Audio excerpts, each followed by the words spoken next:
Hey guys, this is Sarah, and today I'm going to do something new. I decided to start a series called Let's Talk About, where it's going to be sort of like my vlog / discussion videos. So for this first video, I'm going to be talking about book covers.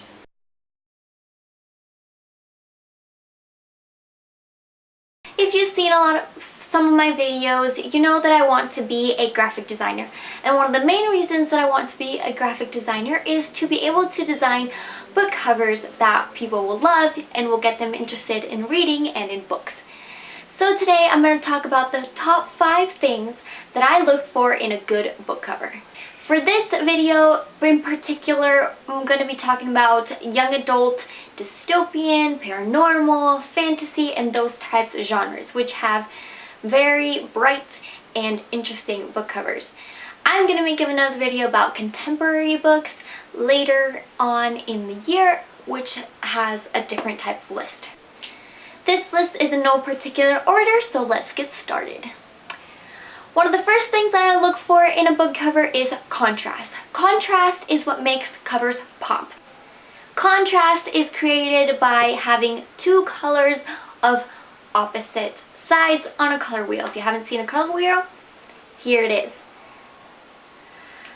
A great example of a good contrast cover is Allegiant by Veronica Roth. As you can tell, you have the red orangey color and the blue from here. It makes this image in particular pop out of the page. A not so good example of contrast is also from this trilogy and is Insurgent by Veronica Roth. As you can tell, even though the image is clear and concise, everything is green. Nothing really pops out of the first page. Nothing really draws your attention because everything is in the same color. There may be different shades, but it's not as attractive. Before I keep going, I just want to say that doesn't mean that I don't like these books. It doesn't mean that I don't like the covers if I use them in a bad example, but it's a bad example for that specific topic that I'm talking about. Next thing that I like in a book cover are details. Hidden little images that you can find in a book cover. One great example of this is Ignite Me by Tara Moffey. As you can tell in the eyes, there are little tiny flowers and vines that come down. That is so beautiful to me. You have to get close to the cover to really see it for this whole masterpiece. Another great cover that I saw on Twitter, I think a few weeks ago. I don't even know what this book is about. I've never heard of the author until I saw the cover. And this is Rogue Wave by Jennifer Donnelly. Oh my gosh, this cover is so beautiful. Like, you guys have no idea. I spent 15 minutes staring at this book cover on the page on Twitter. It has everything that I like. If you look close enough, there's corals, there's little fish. You can see a mermaid tail coming out of the girl. Then up inside that hole in the water, you can see another type of tail. And I just think it's so gorgeous. One bad example from this is a book I read last month, and it's Bloody Little Secrets by Carly Kilpatrick. Although it's not a bad cover, you just have a girl. It's just a girl. There's nothing to keep finding. You can look at it once and that's it. Something else that I like to look for in book covers are cohesiveness, especially if it's in a series, a trilogy, or even a duology. I like the books to look the same when I buy them. One of the good examples that I have for this is Pulse series by Patrick Carman. As you can tell, both books have a floating building in the middle with sort of like sonic waves coming out of it. The font is in front of those things. Even clouds.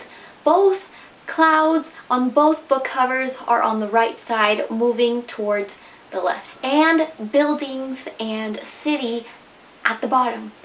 They're cohesive. You can tell these books are in series. I know the 3rd book is coming out soon at some point, and I'm not sure if it holds the same cohesiveness that this one does, but I really hope so. A bad example of cohesiveness is the Ashfall series by Mike Mullen.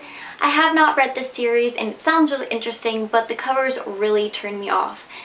None of them have to do with the other except for the texture that you can see in the cover, but it's not enough for me.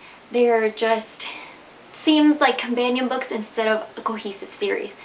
So this one was kind of difficult to find and to explain, so I am not sure about the author in my first good example, but the first thing that I like to look for in book covers is a continuous background.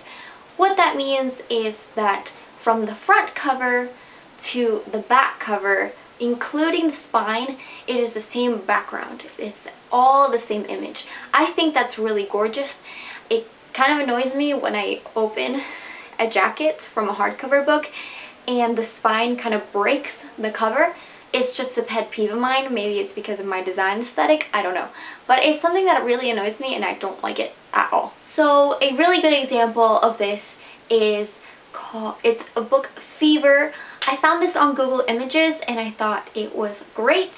It's a great example of a continuous image. You can see how it's broken up. You can have the first cover and then the spine and then the back cover. And then on top you just create the spine, the words, the blurb, and the title and everything, but from that continuous image.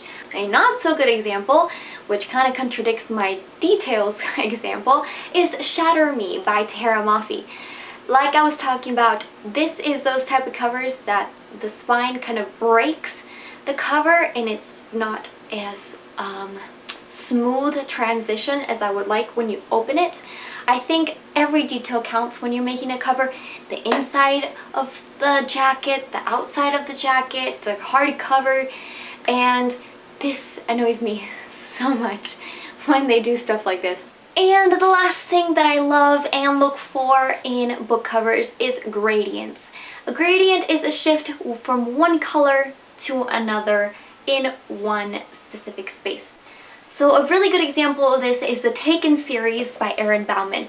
As you can see, not only does it have details, which I love, but from the top to the bottom of the cover, there's a shift in color.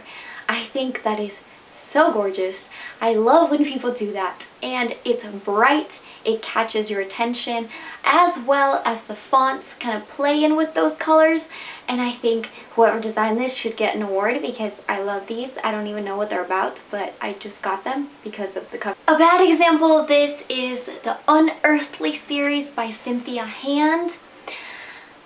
Maybe they weren't trying to make it a gradient, but the image kind of throws you off. There's light colors and dark colors. So I would have liked to see the light colors a different type of color.